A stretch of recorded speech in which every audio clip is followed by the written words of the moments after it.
Salut, salut Black Genie. Ah yes, et toi t'as une photo de profil vraiment, vraiment incroyable, hein? Yes, Black Genie avec un V, c'est cool ça. Ok, pas de souci, hein, mais c'est bon, ça y est, il est l'heure là, il est l'heure. On va commencer les amis. Allez, c'est parti. Le cheval du Gabunke. Je ne comprends vraiment pas comment le cheval a pu disparaître de nos campagnes. Il y a seulement 20 ou 30 ans, chaque chef de famille était fier de posséder un cheval. Au point du jour, les hennissements se répondaient d'une cour à l'autre. Les enfants venaient à tour de rôle soigner le bel animal. On allait chercher de l'herbe fraîche au bord des mares, au bord des rivières, dans les montagnes. C'était une belle époque. Les jours de fête, c'était un plaisir de voir les notables en grand boubou blanc, la tête serrée dans un turban, le sabre en bandoulière. Oh, la belle procession des cavaliers vers la place de la prière. Les enfants couraient derrière, chacun serrant sous son aisselle la peau ou le tapis de prière de son père. Les chevaux excités par la musique et la voix des griots piaffaient, caracolaient. Le cheval aime la musique et la parade. Vous n'avez pas connu cela, hein? Le vieux Farba se tut, baissa la tête dans une profonde méditation. Je l'observais imaginant les brillants tableaux d'autrefois, le monde défunt dans lequel il vivait avec nostalgie. Pourtant, Farba, dis-je, moi aussi j'ai connu ces fêtes magnifiques. Sans doute avait-elle déjà beaucoup perdu de l'éclat et du faste d'antan. J'ai moi-même fauché de l'herbe pour le dernier cheval que posséda mon père. Alors toi, tu peux me comprendre, que posséda mon père. Alors toi, tu peux me comprendre. Je sentis que le vieux Farba avait quelques histoires à raconter. Sa bouche le démangeait, et il lui fallait des oreilles attentives. Je me tournai vers lui, le regard interrogateur. Toi, tu sais que le cheval est un ami, que c'est la plus noble des bêtes. Mon père se réveillait 3 fois par nuit et lui porta lui-même de l'herbe à son cheval. À l'animal le reconnaissait de loin, hennissait, grattait le sol de ses sabots et balançait joyeusement sa belle queue que nous passions tous les ans au henné. As-tu monté un cheval? Pardon, toi, oui, mais il tourna ironiquement le regard vers le groupe. Vous ignorez tout du cheval. Tout le monde éclata de rire. Moins à cause de la remarque de la moue que de la grimace que fit Farba. Il faisait bon sous l'oranger. Un vent frais soufflait. Étendus pêle-mêle sur le gravier qui tapissait le sol, nous entourions le vieux Farba adossé à l'arbre. En ce mois de mai caniculaire, nous nous rassemblions tous les jours sous l'oranger. Les uns jouaient au damier, jeu récemment introduit au village. Les autres parlaient ou faisaient une bonne sieste avant la reprise des travaux champêtres. Le vieux Farba alimentait toujours la causerie et je me trouvais toujours à côté de lui. Poursuivant son idée, il dit: les vertus ancestrales se perdent. Le plus grave pour un peuple, c'est de voir sa jeunesse très peu respectueuse des traditions anciennes. Mais Farba, dit Moussa, il faut bien profiter du progrès. Progrès! Vous vous ramollissez. Une marche d'une demi-journée vous éreinte. Sans vouloir te vexer, puisqu'il y a des vélos, je préfère emprunter un vélo plutôt que de marcher à pied. Ce fut l'hilarité générale. La conversation roulait sur les sujets les plus variés, mais Farba nous ramena à ces évocations du passé. Tiens, puisque je parlais tout à l'heure de cheval, connaissez-vous l'histoire du cheval d'Alpha Yaya? Je l'avais entendu raconter cette histoire chez Tierno Suleiman. Un soir, qu'on parlait des luttes intestines qui ensanglantèrent le Labé à la mort de Thierno Ibrahima, au moment où les Français s'infiltraient dans la politique intérieure du Fouta Djallon. Mais l'animation, la mimique qui agrémentait ses récits, les tournures archaïques de sa langue me décidèrent à entendre de nouveau l'histoire du royal cheval. Non, je ne connais pas cette histoire. Le cheval d'Alpha Yaya a donc une histoire? Quand je vous disais tout à l'heure que le cheval est un ami noble, je voudrais bien voir ce qu'aurait fait un cycliste dans la situation où s'est retrouvé le fils de Kumancho, la princesse Gabunke. Étonné, je dis, Gabunke, la mère d'Alpha Yaya? Tu vois que tu ne sais pas tout sur Alpha Yaya. Eh bien, apprends, poursuivit Farba, qu'Alpha Yaya était Gagumpe par sa mère. Celle-ci s'appelait Kumancho. En effet, dis-je, Kumancho n'est pas un nom peul. Si ce n'est pas triste, vous connaissez tous de l'histoire du pays des Blancs, mais vous ignorez tout de votre propre histoire. Et l'on dit que vous êtes instruits. Il faut savoir qu'après la défaite des infidèles à Talansan, sous le règne de Karamako Alpha Mouado, premier Almani du Fouta Djallon, chaque chef de guerre peul eut pour mission d'imposer l'islam dans son dival et d'étendre le domaine de l'islam. Les chefs de l'abbé se distinguèrent dans cette guerre d'expansion. Ainsi, le diwal de l'abbé engloba-t-il presque tout le centre et le nord du Fouta. Au bout de 3 générations, les armées de l'abbé conquirent les régions de l'ouest jusqu'à Boké et entrèrent en contact avec les Mandingues de Gabou. Tous les ans, l'armée de l'abbé partait pour la guerre sainte vers le pays des infidèles. Cependant, dans le Gabou, Mandingue et Peul firent la paix. C'est alors que Thierno Ibrahima épousa une princesse du pays et scella ainsi l'alliance entre le Labé et le Gabou.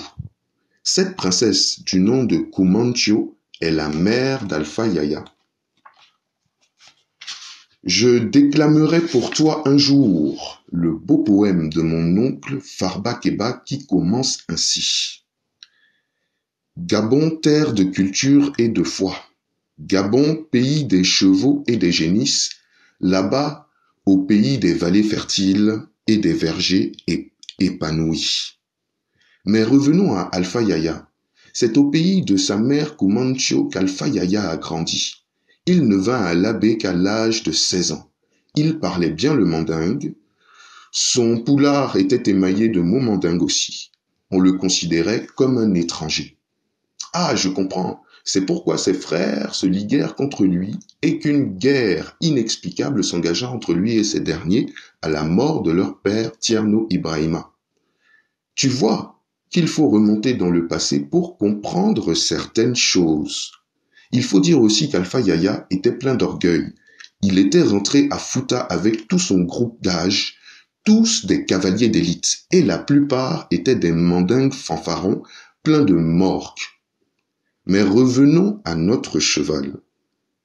Farba bomba le torse, sortit de sa poche une noix de cola qu'il partagea avec moi. Il dit, « Je me mettais à parler de la vie d'Alpha Yaya. Si je me mettais à parler de la vie d'Alpha Yaya, je pourrais parler toute la journée et toute la nuit. Dans une de ses nombreuses guerres contre ses frères, Alpha Yaya faillit tomber entre les mains de ses ennemis. L'armée était en déroute. Le sort du soldat dans pareille situation dépend de la rapidité de ses jambes et de la baraka de sa mère. C'était donc le sauve-qui-peut et Alpha Yaya, serré de très près par un groupe de cavaliers, arriva devant un ruisseau. Transformé en torrent par les pluies tombées la veille, un tronc d'arbre jeté à travers du cours d'eau offrait un pont de fortune. De l'eau avait partiellement recouvert et qu'on devinait à peine. 1 minute de plus et le roi tombait entre les mains de ses ennemis. La décision ne se fit pas attendre. Alpha Yaya donna un coup d'éperon à son cheval et en quelques bonds, il traversa le pont providentiel. Le fugitif s'arrêta et jeta un regard hautain à ses poursuivants. qui arrivaient juste à ce moment de l'autre rive. Leurs chevaux, effrayés par le tumulte des eaux, reculèrent. Dressé sur les étriers superbes, Alpha Yaya s'écria: « Pauvre de vous! Ce n'est pas d'aujourd'hui que j'ai appris à monter à cheval. Je suis né prince, et cette noble bête, si besoin était, franchirait encore des obstacles autrement plus périlleux. » En caressant la crinière passée au aîné, il lança avec mépris: « Je préfère le cadavre de ce cheval à toute votre cavalerie qui ne vaut guère plus qu'une piétaille de pousse-cailloux et de soulève-poussière. » Il tourne bride et le cheval l'emporte au loin, tandis que ses poursuivants restent interdits. Alpha Yaya était un excellent cavalier. Rentré à l'abbaye, après bien des batailles, maître d'un vaste royaume, il voulut donner à son cheval une retraite digne de ses longues années de service. Après plusieurs jours de réflexion, un matin, il fit battre la tabala. Deux hommes pleins de vigueur frappaient sur la tabala accrochée à une fourche plantée en terre au milieu de la cour.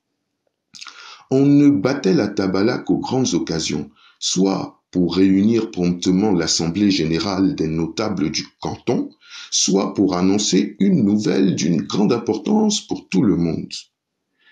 Ce matin-là donc, les gens de l'abbaye furent tirés de leur sommeil par les coups précipités de la tabala.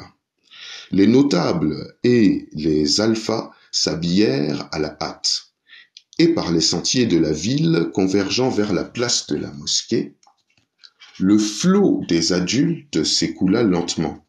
Les hommes anxieux gardaient le silence. Les anciens marchaient d'un pas lent, égrenant leurs chapelets. Le soleil était à la hauteur des yeux quand Alpha Yaya sortit de sa case et de sa haute taille embrassa du regard la foule accroupie tout autour de la place. Son griot marchait à ses côtés. D'une voix puissante, il cria: « Alpha est parmi nous. Alpha a pris sa place. Salut à tous, salut à vous, vénérables anciens de notre cité. Prenez place. » Alpha Yaya prit place sur le tapis royal, entouré des grands oulémas de l'abbaye. Il fit signe au griot. Farba, superbement vêtu de blanc et tenant une lance à lame d'argent, s'approcha. Le roi parlait bas et Farba transmettait sa parole posément. Le jeune serviteur tenait un beau parasol au-dessus de sa tête. « Faites venir le cheval du roi. » Le jeune page fendit la foule, tenant les brides d'un beau cheval blanc au poil luisant. L'animal avançait d'un pas noble et altier. Le page s'arrêta près de la tabala. Farba parla au nom du souverain. Quand il n'était encore qu'un prince, Alpha a fait ses premières armes avec pour compagnon la noble monture que vous avez sous vos yeux. De l'abbaye à Kankalabé, de Kankalabé à Koy, le prince est allé de victoire en victoire. Aujourd'hui, il veut récompenser son vieux compagnon des champs de bataille. Ô gens de l'abbaye, voyez comme notre Alpha est magnanime. Il n'oublie pas ses meilleurs serviteurs. Ainsi, il a décidé d'abandonner le village de B et de le donner à son cheval qui va prendre une retraite bien méritée. Courrier de l'abbé, crieur de l'abbé, allez annoncer à travers le royaume que le village de B devient la propriété du cheval du roi. N'ayant plus d'impôts à payer, les gens de B n'auront plus qu'à soigner le vieux compagnon du roi pour lui assurer une retraite paisible. Les autres griots entonnèrent des chants à la louange d'Alpha Yaya. Le chef du village de B que le roi avait fait venir la veille se leva sur un signe de Farba et se dirigea vers le cheval. Le jeune page lui en remit la bride. Alpha Yaya se leva, suivi par 4 notables. Il allait faire des adieux à son cheval qui devait dès ce jour prendre possession de son fief. Les adieux furent touchants. Devant la grande mosquée de l'abbé, toute la cavalerie piaffante d'Alpha Yaya était là. La royale monture, couverte d'un caparançon, aux couleurs éclatantes, comme pour un jour de fête, était également là. Sa longue bride était tenue par des notables de B. L'Alfadio s'approcha du cheval, le caressa de la main, prononça quelques paroles que seul le Farba et le notable entendirent. Puis il se détourna et s'éloigna, le visage bouleversé. La foule muette observait. Quand l'Alfadio eut pris place sous le vieil arbre de la place de la mosquée, Farba, resté près du cheval, leva le bras et dit « Va, noble cheval de mon maître, va à B, te reposer après une carrière glorieuse où tu fus le fidèle compagnon du plus grand des rois. Tu mérites pour le reste de tes jours l'apanage dont l'Alfadio te gratifie. Va, loin de considérer leur sort comme une calamité, les gens de B voyaient dans leur nouvelle charge un don de la Providence qui les dispensait de fournir du grain, du miel, des bêtes au roi. Certes, soigner et nourrir un cheval n'est pas une tâche de tout repos pour un homme, mais quand ce soin revient à tout un village, il faut en convenir. C'est là une faveur comme seul le ciel sait en dispenser. On construisit dans la joie la case du cheval. En fait, de case, c'était une case royale, ornée des plus belles arabesques. Le chef du village invita les meilleurs décorateurs pour l'embellir. La cour fut tapissée de fin gravier, rouge tiré du flanc des montagnes. Un puits profond donnait une eau limpide et fraîche. Tout avait été prévu pour rendre agréable la retraite du cheval de l'Alfadio. Les habitants de B étaient aux petits soins pour leur royal pensionnaire. L'herbe, ils allaient la chercher très loin, là-haut dans la montagne. Quant au mil et au sel, plusieurs greniers en avaient été remplis. Le vieux compagnon de l'Alfadio se fit difficilement à sa nouvelle existence. Habitué à la vie agitée, au grand air des camps et des champs de bataille, l'animal souffrit de cette nouvelle existence. Aux mille chevauchés dont le tumulte des armes avait succédé les rustiques plaisirs qu'offre un village perdu dans les montagnes.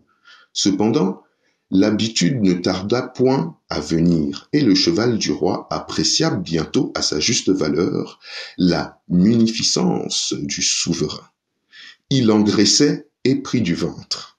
Quand on le menait à la promenade pour se dégourdir les membres, il allait d'un pas lent, royal, et l'on sentait bien que les sabots n'étaient plus assez forts pour supporter le poids de son corps volumineux. Le soir venu, on allumait un grand feu dans la cour, et quelques notables venaient tenir compagnie au cheval du roi. Quand l'animal fatigué sentait venir le sommeil, il hennissait 3 fois. Alors les courtisans se levaient, prenaient congé en s'inclinant profondément, le laissant seul auprès du seigneur cheval, le valet de pied, c'est-à-dire le palefrenier de service. Chaque semaine, le roi s'enquérait de l'état de santé de son compagnon retraité. Les rapports étaient chaque fois plus élogieux, et dans le pays, dans toutes les cases, il n'était question que du cheval du roi et des félicitations et éloges qui allaient à ceux de B. Plus d'un Foulasso, plus d'un Roundé enviait le sort des habitants de B. C'était leur chance. « Que voulez-vous » disait-on. Plus de corvées, plus de fournitures de grains, le crieur du roi ne les réveille plus de bon matin, chacun garde le fruit de son travail, c'est tout de même une chance, ça. Aussi à B, chaque soir à la mosquée, on priait Dieu pour qu'il prêtât longue vie au roi et à son vieux compagnon des champs de bataille. Mais voilà qu'un matin, on trouva le cheval raide mort. Le premier habitant constata le décès, sortit sur la pointe des pieds et s'en retourna chez lui sans mot dire.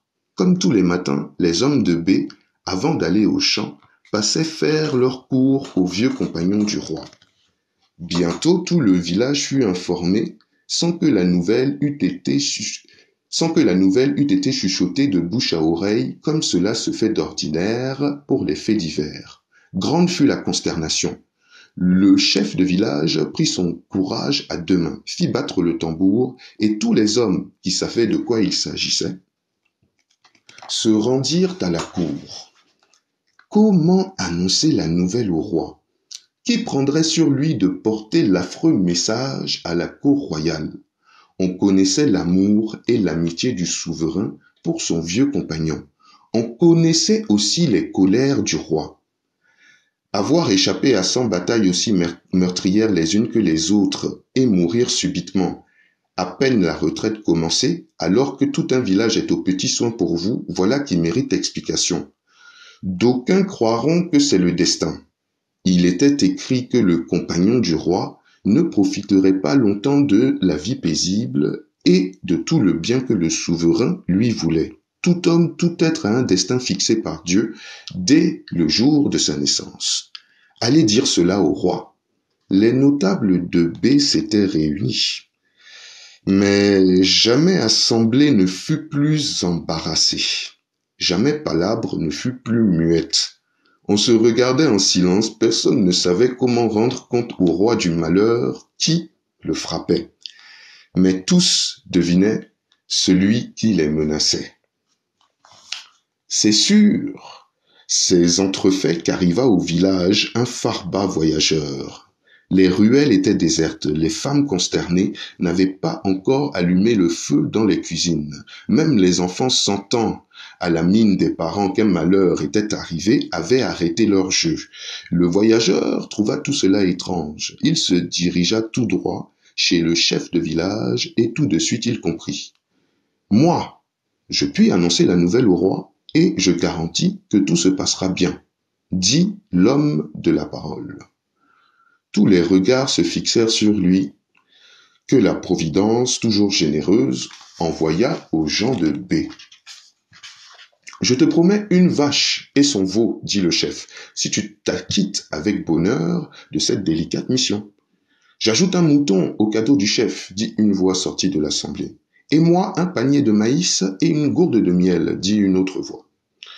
Si Farba n'avait pas été un homme plein de sagesse, les villageois lui auraient donné tous les biens accumulés depuis l'arrivée du royal pensionnaire. Un bon griot n'accepta en tout et pour tout qu'une demi-douzaine de vaches, autant de moutons et de chèvres.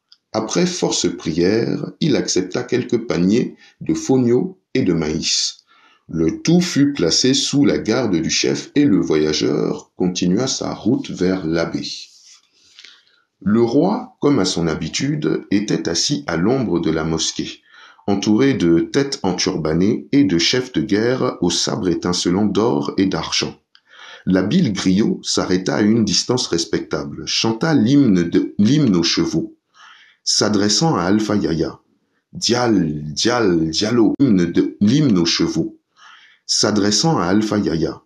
Dial, Dial, Diallo, fils d'Alpha Ibrahim Dial, Diallo, toi à qui le Tout-Puissant a donné la science coranique et la science de la guerre, je te salue, car au milieu de cette auguste assemblée, je te reconnais et mes yeux ne peuvent se tromper.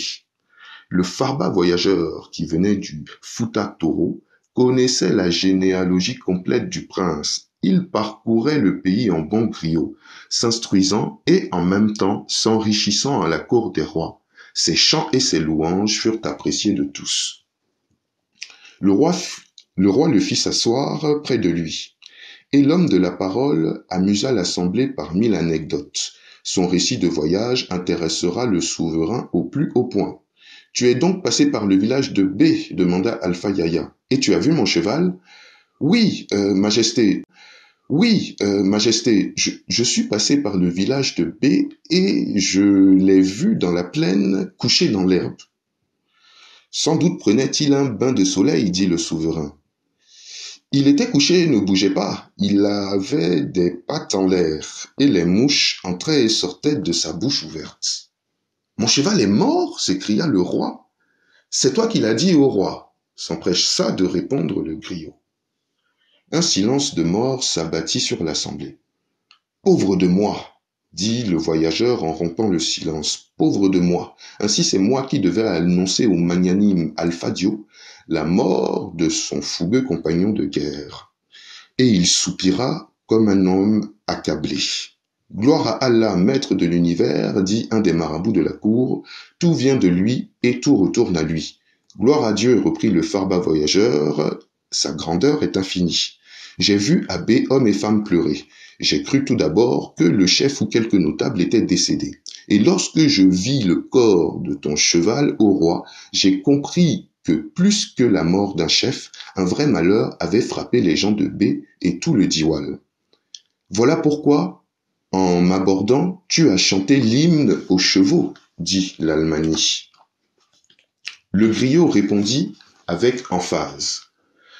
La royale monture méritait bien ce chant qu'on ne chante qu'aux guerriers, sans peur et sans reproche pour les exciter au combat. Du fond de ma province natale, j'avais entendu parler des prouesses de ton cheval, et tout le monde connaît tes faits d'armes. Quand je retournerai dans le Funta Toro, je dirai bien quelle douleur t'a causé la perte de ton vieux compagnon. Partout je dirai quelle grandeur fut la tienne en lui faisant don d'un village pour le récompenser. Le roi fut flatté de savoir que sa réputation de bon cavalier avait franchi les montagnes du Funta Djalon. Il se mit à évoquer des épisodes de sa vie guerrière, de l'entente parfaite qu'il y avait entre son cheval et lui. Il parlait avec attendrissement, et chaque courtisan d'évoquer quelques détails de la vie de ce cheval hors pair. Le roi avait accepté. La résignation l'avait gagné. Tout vient de Dieu et tout retourne à Dieu. Les gens de B furent quittes pour une grande peur. Quant au Farba voyageur, il séjourna quelque temps à la cour d'Alpha Yaya, puis s'en retourna dans sa province natale, riche des dons du roi, riche aussi des 6 vaches, d'autant de moutons, de chèvres et des quelques paniers de fonio et de maïs donnés de si bon cœur par les habitants de B. Waouh! Voilà pour ce premier conte.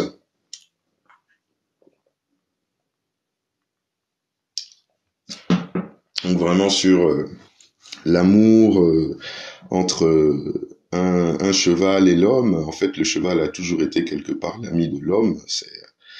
Je crois que c'est ça qui est un peu mis ici en avant, surtout dans ces temps-là, à l'époque, quand il n'y avait pas de voiture comme aujourd'hui, c'était le cheval qui permettait de se déplacer rapidement. Donc on comprend la douleur du roi. Ok, continuons pour le deuxième conte. L'orpheline. Il était une fois une orpheline qui s'appelait Tienne. Sa mère mourut quand elle n'avait que 7 ans. Elle fut élevée par la coépouse de sa mère, une marâtre, une méchante marâtre. Celle-ci avait une fille du même âge que Tienne, mais c'est à Tienne qu'incombaient tous les travaux ménagers dans la maison. Dès le point du jour, elle était debout, balayait la cour, allumait le feu, préparait la bouillie de riz pour le petit déjeuner. Avant que la marâtre ne fût sur pied, Tienne était déjà revenue de la rivière avec la jarre remplie d'eau fraîche. Quand la marâtre sortait de sa case, la cour était propre, le petit déjeuner servi. Tienne, sous l'oranger, au milieu de la cour, pilait le riz ou le mil pour le repas de midi. Sa sœur Mata se levait quand le soleil était bien haut dans le ciel. Elle faisait sa toilette en chantant, prenait son petit déjeuner et allait dans le jardin potager cueillir piments, gombo, aubergines, tout en fredonnant des chansons. C'était la belle vie, l'oisiveté. Le dîner fini, Mata rejoignait son groupe du même âge. Ce n'était que chant et danse, course folle à travers les ruelles du village sous le clair de lune. Pendant ce temps, Tienne travaillait, lavait. Elle lavait et rangeait la vaisselle. La méchante tutrice inventait toujours quelques tâches nouvelles plus tard dans la nuit. Les années passèrent, mais Tienne n'était d'aucune fête. Elle ne prenait jamais part aux danses. Elle n'allait pas au fleuve en même temps que ses camarades d'âge pour laver le linge en groupe et jouer sur le sable. On la voyait assise, triste, sous l'oranger, près du mortier, fredonnant quelques tristes chants. Ou bien, le soir venu, toujours solitaire, elle décortiquait l'arachide devant la case pendant que le tam-tam crépitait sur la place. Comme toutes les filles de son groupe d'âge, elle avait aussi son ami du nom de Bandian, un jeune adolescent que la marâtre rabouait et chassait chaque fois qu'il se présentait à la maison. Badian venait en cachette aider Tienne à arroser, à biner le jardin. Quand la méchante mère envoyait son ami chercher du bois de cuisine, Badian l'accompagnait dans la brousse et portait pour elle un bon fagot jusqu'au village. Tienne avait beau être fatiguée, triste, dès qu'elle voyait Badian, son visage s'illuminait et un rayon de bonheur traversait son cœur. Il était le seul être qui s'intéressait au sort de l'orpheline.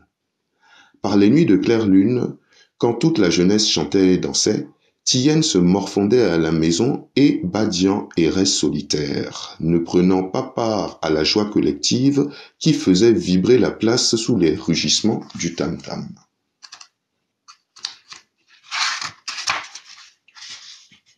Cette année-là, les cultures du village promettaient de bonnes récoltes.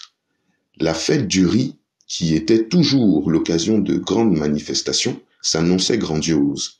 Les anciens avaient fixé la date au 10 de la prochaine lune, en pleine moisson.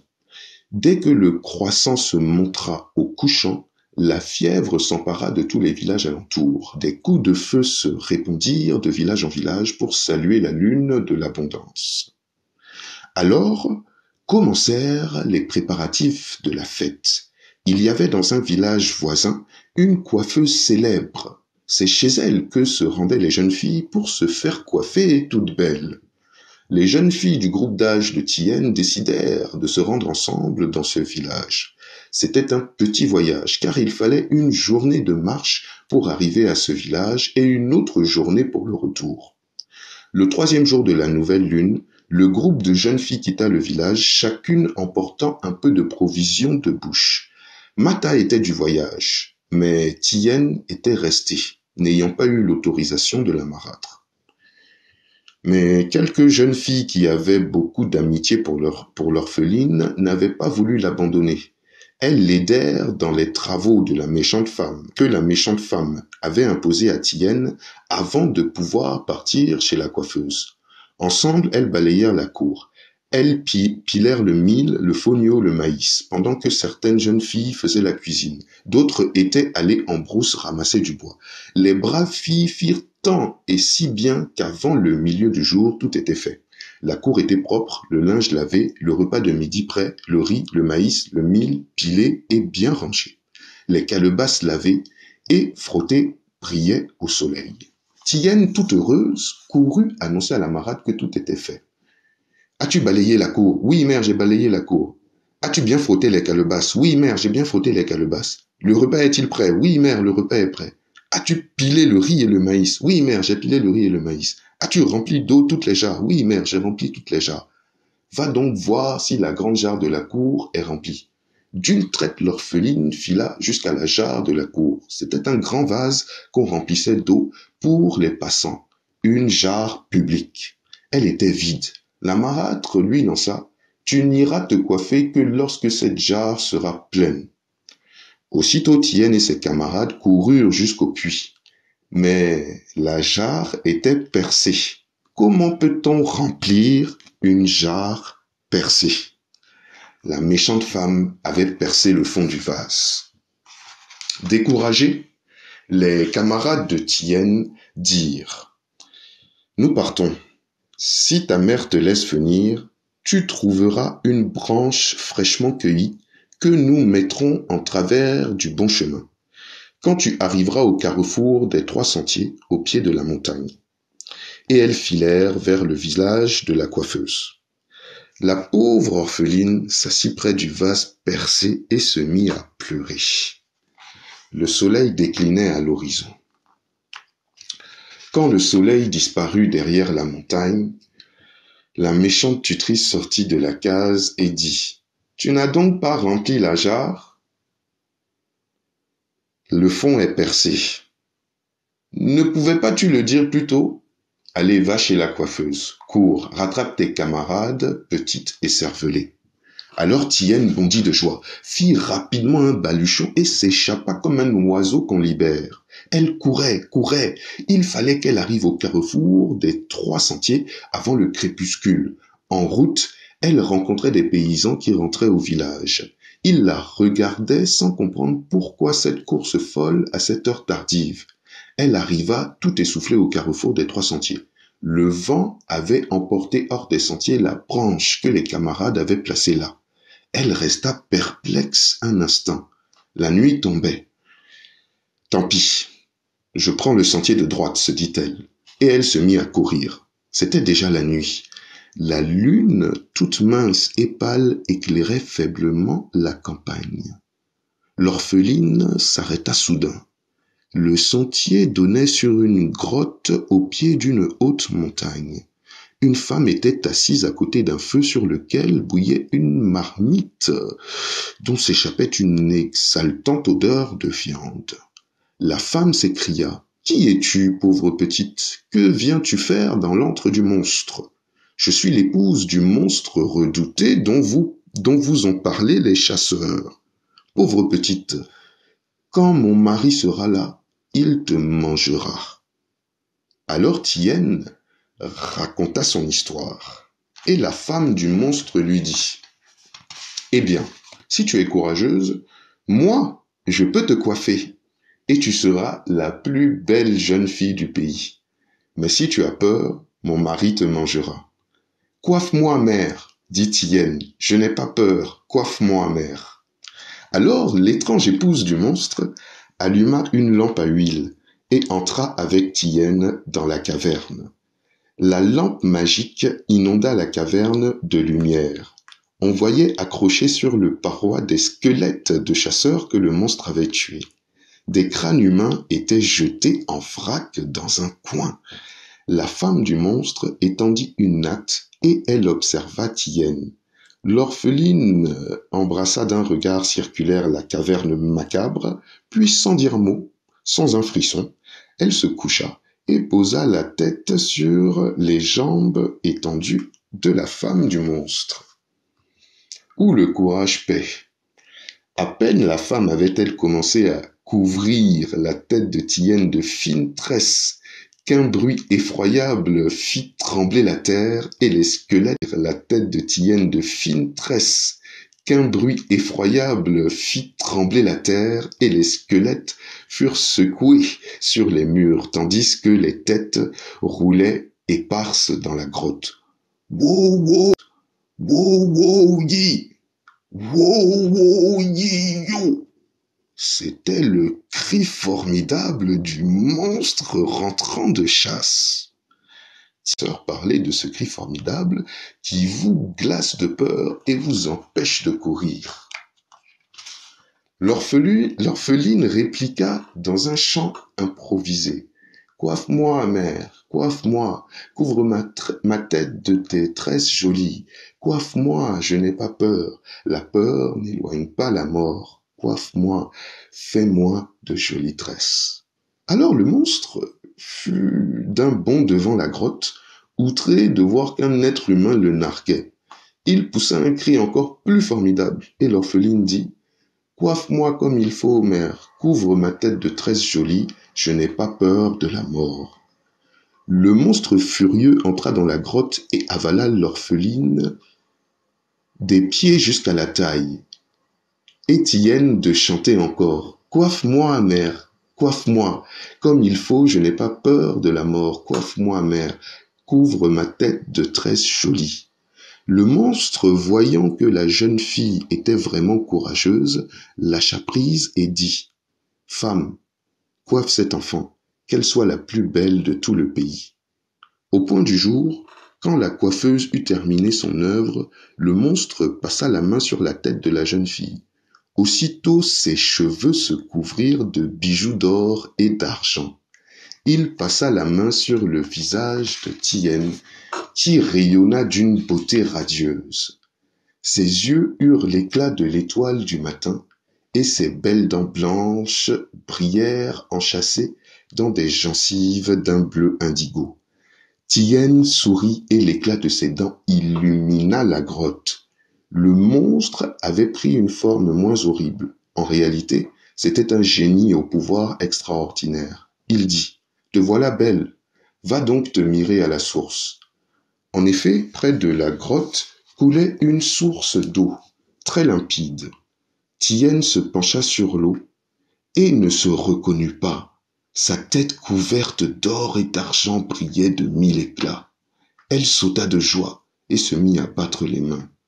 Le monstre lui dit, « Promets-moi de ne sourire à personne avant le jour de la fête. »« C'est promis, dit Tien. » Alors la coiffeuse lui mit un beau foulard sur sa tête. Le triomphe de l'amour. L'orpheline resta 2 jours chez la coiffeuse et retourna au village la veille de la fête. Au petit matin, Tien rentra au village. Elle était d'une beauté remarquable. Tout le village accourut chez elle. La marâtre l'invita à montrer sa coiffure. Tien refusa catégoriquement. Les camarades d'âge l'invitèrent à se découvrir. Tien secoua la tête de gauche à droite pour dire non. Déjà, à la cour du roi, on ne parlait que de Tien.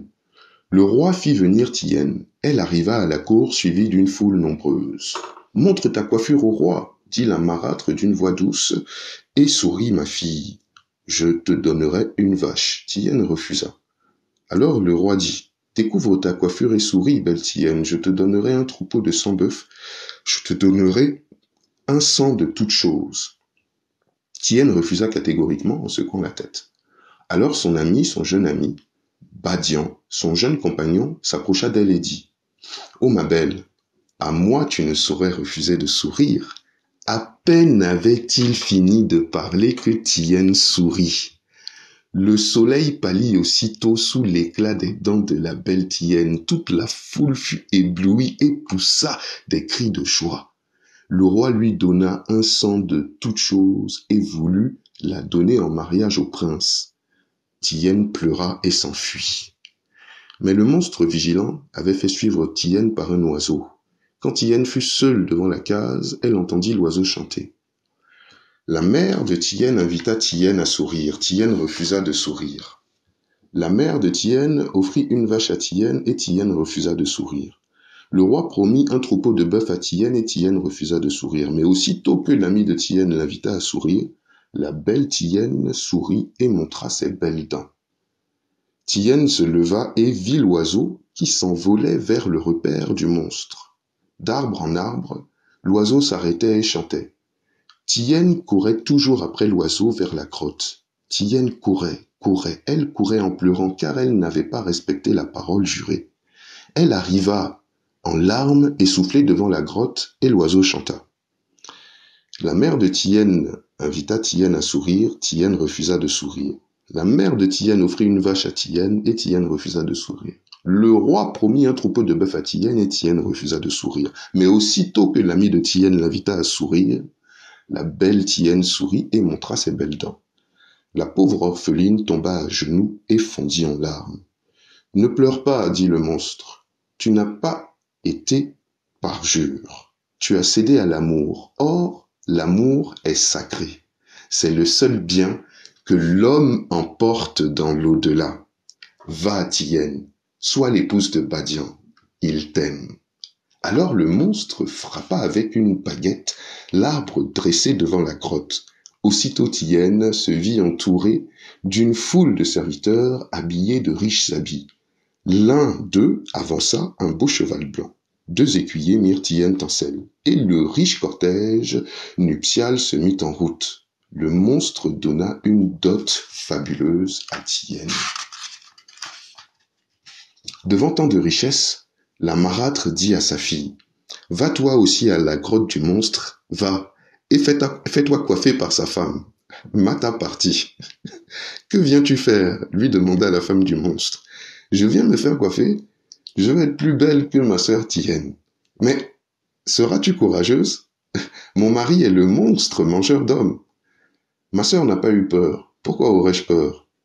Ok, alors viens. Elle s'étendit sur la natte et la femme du monstre commença à la coiffer. Mais soudain, un rugissement. Il y eut un rugissement et la terre trembla. Qu'est-ce donc? Cria Mata. Ah, c'est mon mari qui rentre de la chasse. Oh, mère, cache-moi, cache-moi. Elle se leva, tremblant de tous ses membres. Cache-moi, cache-moi. Elle se précipita dans la grotte et vit accrochées aux parois des squelettes et par terre des têtes de mort. Elle sortit en courant. À ce moment, le monstre arrivait devant la grotte et rattrapa la fugitive et l'avala. Ainsi mourut Mata, la fille de la marâtre. Quant à Tienne, elle devint l'épouse de Badian, et ils furent très heureux. L'orphelin est sous la protection divine. Prenez garde de faire pleurer l'orphelin. Ouh, waouh, eh ben dis donc, c'est vraiment une belle histoire, hein. Qu'est-ce que vous en pensez, les amis? C'est une belle histoire, non? C'est-à-dire que l'amour triomphe toujours, en fait. C'est ça, quoi qu'il arrive, l'amour doit triompher.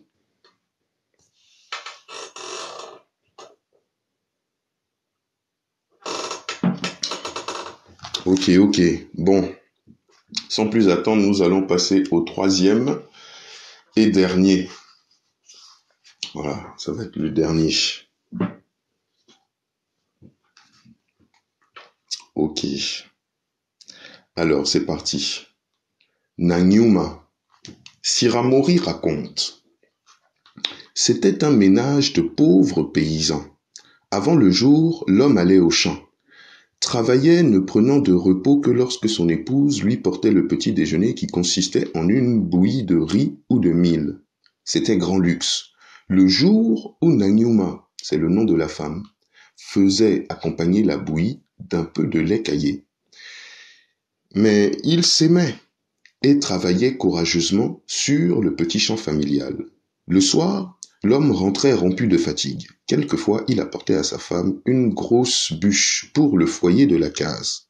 Nanyuma, de son côté, employait son temps à entretenir un petit potager dans un enclos attenant à la case. Oignons, courges et autres légumes venaient bien dans l'enclos, dans la terre bien fumée. Elle tenait un petit commerce, vendant au marché des légumes et des cotonnades, car elle filait le coton qu'elle cultivait et donnait de l'ouvrage aux tisserands du village. Le peuple n'était point aisé, mais chacun faisait de son mieux pour rendre la vie en commun agréable. Le soir, au clair de lune, on faisait la veillée avec les voisins qui n'étaient pas plus fortunés. À chacun sa destinée. Insensé, toi qui veux forcer les portes de la fortune, sache, ô homme, qu'avant de naître, chacun trouve la voie tracée. Nanyuma avait un enfant, un jeune garçon. Il avait 10 ans passés et déjà, il accompagnait son père au champ. C'est lui qui chassait les oiseaux prédateurs quand le riz ou le mil était mûr. Chaque fois, il allait à la chasse ou à la pêche avec ses camarades d'âge et rentrait à la maison avec un peu de poisson ou du gibier. Des voisins enviaient le paysan et sa famille, car à mesure que l'enfant grandissait, son apport devenait considérable. Il vendait du bois les jours de marché et pouvait acheter sel et cola pour ses parents. Mais, ô frère, la misère est mauvaise conseillère. Elle peut enlever toute dignité à l'homme, lui faire perdre le sens de l'honneur. Un chant, une histoire, un récit doit procurer du plaisir, mais il doit donner aussi un enseignement. Ce récit s'adresse aux femmes. Ô mes sœurs, l'histoire de Nanyuma s'adresse à toutes les femmes, à toutes les mères. Ô mères, vous êtes la source de la vie. Noble est votre rôle. Vous êtes la mère de famille sans qui l'homme n'est rien, mère des héros. C'est vous qui donnez à l'enfant le viatique, la baraka. Je m'adresse à vous, noble femme. Voici l'aventure de Nanyuma. Un jour, arriva dans le village un dioula, un de ces colporteurs qui, autrefois, allait de village en village portant un panier de cola sur la tête. Il s'arrêta devant le vestibule de notre paysan. « Bonjour, salua le dioula. « Bonjour, dioula, répondit le paysan. Je suis un petit dioula, je vais de marché en marché, offrant de la cola. Je demande l'hospitalité pour quelques jours. Dioula, répondit le paysan, tu es chez toi. Bienvenue à toi. Se tournant vers Nanyuma, il poursuivit. Femme, s'il te plaît, balaie le vestibule, apporte une natte. Le Djula couchera ici et restera le temps qu'il lui plaira. Et se tournant vers le marchand ambulant, bienvenue à toi. Tu es chez toi, bienvenue à toi. Le Djula se confondit en remerciements et s'installa dans le vestibule. Il offrit une poignée de noix de cola aux paysans. Les deux hommes entamèrent une causerie animée par le Djula qui racontait 1000 histoires sur les villages traversés, vantant l'hospitalité de tels villageois que le paysan connaissait, donnant des nouvelles du lointain pays du Worodougou dans le pays de la cola. Le Djula ne tarissait pas. Il avait la langue bien pendue, ce marchand de cola. C'est toutes ces histoires de marché. Le paysan, rompu de fatigue après une journée de labeur, s'excusa auprès de son hôte. « Je rentre me coucher, Djula. »« Tu as de la chance. Le marché ne commence que lorsque le soleil est bien haut. Nous autres paysans devons être au champ avant le jour et rentrer au village avec la nuit. Bonsoir, Djula. Dieu nous accorde un bon sommeil. Bonsoir, Ndiatigi, mon hôte. Dieu nous accorde un matin de paix. » Le paysan se retira dans sa case et le Djula retourna dans son vestibule où Nanyuma avait placé une lampe à huile. Quand le jour pointa, Nanyuma apporta au Djula de l'eau chaude et du savon. Elle lui tendit une branche tendre de mana pour se frotter les dents et lui indiqua l'enclos pour la toilette. Le Djula trouva dans le vestibule, après la toilette, une bonne calebasse de bouillie de riz au lait. Ce paysan est pauvre, se dit-il, mais sa femme et lui savent vraiment honorer l'étranger. Après un bon petit déjeuner, le Djula arrangea le bolon. Il étala de beaux draps sur la natte, déballa son panier de cola et s'installa pour vendre. La chambre était transformée en boutique. Au village, les nouvelles vont vite. Avant le jour, tout le monde savait que Nanyuma et son mari avaient un autre Djula, marchand de cola. Les hommes entraient dans le bolon acheter la cola et faire en même temps la connaissance du Djula avant le jour du marché. Le Djula, il faut dire, était un bel homme. Il était bien habillé. Il portait un caftan, des babouches toutes blanches, une écharpe autour du cou. Le type même du Djula qui a réussi, mais garde encore la modestie qui sied à celui qui n'a que son panier de cola et quelques pacotilles. La cola se vendait et la compagnie du Djula était agréable. Mais depuis l'arrivée du Djula, Nanyuma avait perdu le sommeil. Elle allait de la cuisine au bolon, trouvant toujours un prétexte pour se mêler à la conversation du Djula et de ses clients. Un matin, elle entra dans le bolon et salua le Djula. Aimable, le Djula lui rendit la politesse. « Nanyuma, veux-tu partager une noix de cola avec moi ?»« Volontiers, dit Nanyuma. » Le Djula cassa entre ses deux pouces une noix de cola, tendit un cotylédon à Nanyuma et ils croquèrent la cola. Après un long silence, le Djula dit « Bon Dieu, quelle belle femme! Comme le destin est cruel, dis-moi. Dis-moi, Nanyuma, comment peux-tu vivre dans une telle misère? Pour tout vêtement, un seul pagne. Pour nourriture, une maigre bouillie le matin. À midi, du riz. Le soir, de l'igname et du manioc cuit à l'eau. » Nanyuma jeta un coup d'œil sur son pagne effiloché et baissa la tête. « Écoute, femme, poursuivit l'audacieux, n'ambitionnes-tu pas un meilleur destin? Moi, je puis te donner de beaux habits, des bijoux d'or. Tu es belle et tu seras remarquée parmi les plus belles femmes du pays. Je t'aime, Nanyuma. Ma fortune est à toi. Tout cela ne tient qu'à toi. » Après un court silence, la femme parla. « Si c'est vrai que tu m'aimes, je suis prête à partager ta vie. Je te suivrai où tu voudras. J'avais accepté mon sort avec résignation, mais c'est dur, très dur.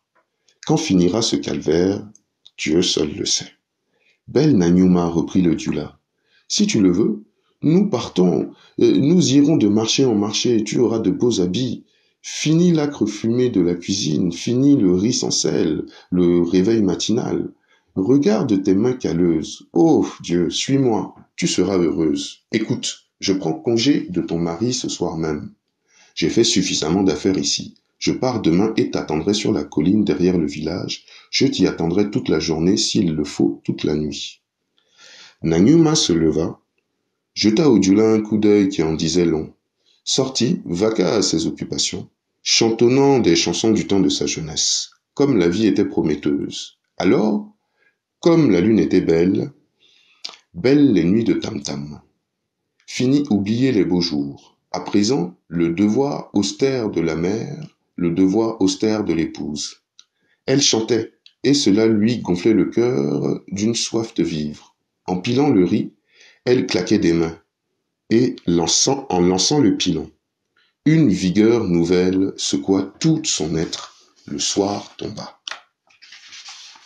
Le paysan rentra avec une bûche sur la tête et la déposa devant la case. Il était rompu de fatigue. Comme d'habitude, il trouva dans l'enclos de l'eau chaude, prit son bain. Détendu, il vint s'étendre sur une natte devant la case. Nanyuma servit la purée d'igname et appela le Diola. Les deux hommes mangèrent en parlant, le garçon tenant la calebasse, les yeux rivés sur le plat, dans l'attitude pleine de respect de l'enfant qui honore le repas durement gagné. Après le repas, le Diola dit « Mon hôte soit béni, je reprends la route demain. Merci pour le gîte, merci pour le manger. Dieu te le rende au centuple. J'ai fait bonnes affaires chez toi. J'ai vendu beaucoup de cola. Je vais au prochain village tenter encore la fortune, car c'est demain jour de marché hebdomadaire. Merci pour tout. » Le paysan, comme le veut la coutume, invita le Diola à rester encore quelques jours, puisque les affaires prospéraient. Mais notre commerçant dit que non seulement c'était jour de marché au village voisin, mais qu'il avait une affaire pressante à régler avec des confrères Diola. Il remercia le paysan et on se souhaita bonne nuit. Au petit jour, le paysan partit pour son champ et le Diola, son panier sur la tête, quitta le village. Ce jour-là, Nanyuma ne porta pas à midi son repas au paysan. Son fils et lui mangèrent de l'igname sauvage, qu'il tenait en réserve sous la paille. Quand le père et le fils rentrèrent le soir, la maison était vide. Alors un des voisins dit au paysan qu'il avait vu Nanyuma sortir du village peu après le départ du Diola, un baluchon sous l'aisselle. Un autre dit « Ils ne sont pas loin, alertons le chef, on peut rattraper le séducteur. » C'était l'indignation générale. Abuser de l'hospitalité, quel crime! Puisqu'elle a choisi de partir, dit le paysan, je ne lui courrai pas après. Dieu est grand. Je ne pense pas lui avoir fait de mal. Que Dieu rende justice. On admira la sagesse du paysan et chacun rentra chez lui. Personne, au cours des veillées, n'évoqua le souvenir de Nanyuma, de peur de blesser le paysan résigné. Ô homme, l'ivresse de l'amour ne dure qu'un temps. Le chat affamé, après une chasse infructueuse, rentre le soir à la maison, la queue basse. Suivons Nanyuma et son séducteur. Le Diola et l'épouse indigne allaient de marché en marché. L'amour et le bien-être avaient transfiguré Nanyuma. Elle semblait avoir retrouvé ses 16 ans. Le Diola, pour l'habiller, n'avait pas été avare. Partout, on la remarquait à cause de ses beaux habits, des bijoux en or qui ornaient sa tête et ses oreilles. Elle passait son temps à des soins de beauté, tandis qu'une servante engagée par le Diola préparait le repas. Le soir, quand le Diola rentrait, il trouvait Nanyuma belle, radieuse, la case enfumée d'encens. Il y avait de l'eau chaude dans l'enclos et il prenait son bain. Ses amis venaient, on festoyait, chacun admirait Nanyuma. On organisait de belles veillées griots et griottes, vantait la beauté de Nanyuma, chantait la générosité du beau Diola.